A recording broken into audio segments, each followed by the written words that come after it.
Now the main responsibility of the file system is to allocate blocks to each file and then to keep track of it. That is one responsibility. And the second responsibility is it has to even know how many blocks are freely available for the next allocation. Let us say you have to allocate a file, and then you have to find out how many blocks are free, and from those free blocks you have to give some blocks to the file, right? So how are you going to keep track of the available free blocks? That is the main issue.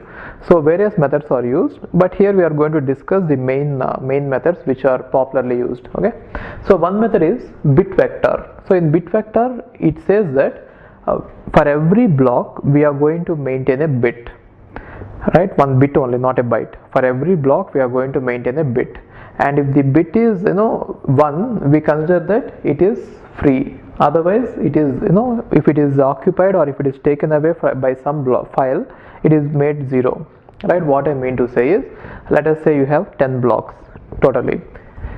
So 10 blocks is too small. Just for the sake of example I am telling you.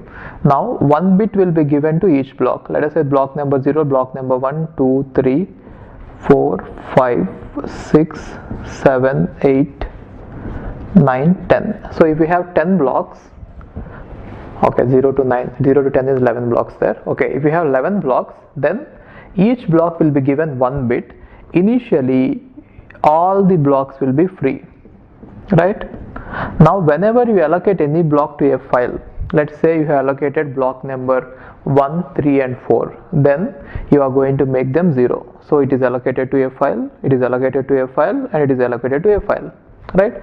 Now whatever is again, if you want to find out how many free blocks are there, or if you want to allocate free blocks to a new file, then you just scan through this list. It is called as bit vector. Vector means an array, bit vector means an array of bits, right? Just scan through this and you can easily find out which are the free blocks. Then you can choose some of them and allocate to the other file, right? Now in this case each block is represented by 1 bit, right? If the block is free, then it is 1, otherwise it is 0. So this is one approach, and the other approach is linked list method. So linked list method you have already seen. Now let us say this is the disk, this is the hard disk, and you are having many blocks inside it. Now what we can do is we can point from one block in the disk to the other block, other free block. Let us say this one is free and the next one is this one. Then you point from here to this one, showing that this is free and this is the next free block. And if the next free block is here, point to that. If the next free block is here, point to that, right? So like that you are going to point. So this is how you are going to implement in the linked list, right? It is also called as free list. Now see this, another approach of free space management is to link together the free disk blocks, keeping a pointer to the first free block in a special location on the disk and caching it in the memory.